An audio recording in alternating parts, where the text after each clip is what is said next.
Why do lost earning capacity personal injury claims take so long? Imagine planning your future, only to have an accident change everything. When someone suffers a personal injury that affects their ability to work long-term, claiming lost earning capacity can be a lengthy process. These claims are not just about missing a few days of wages. They focus on how injuries might reduce a person's ability to earn money over many years or even their entire working life. The first reason these claims take time is because they need a lot of detailed medical proof. Claimants must show how severe and permanent their injuries are. This involves multiple medical exams and reports from doctors. Experts need to confirm that the injury limits the person's ability to do their previous job or any other work they could do.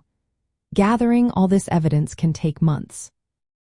Next, several types of experts are involved. Vocational specialists evaluate what kind of work the person can still do. They look at skills, education, and the current job market. Economists then analyze how wages might grow over time, considering inflation and career changes.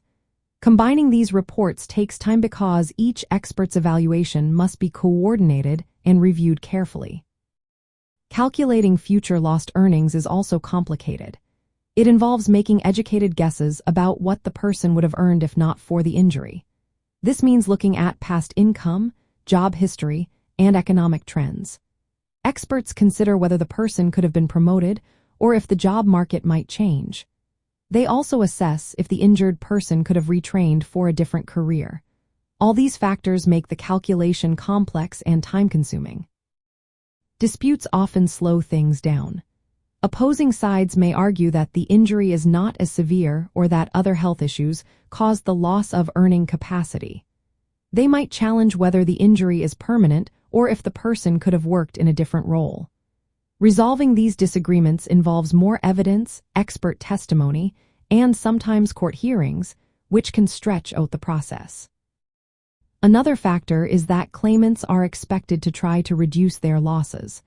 They might need to show they looked for alternative work or took steps to improve their skills.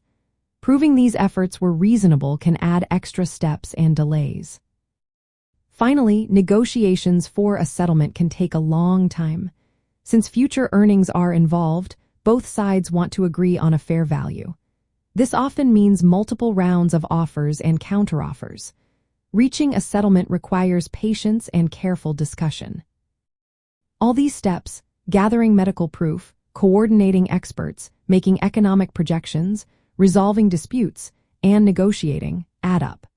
They make the process of settling a lost earning capacity claim much longer than a simple wage loss case.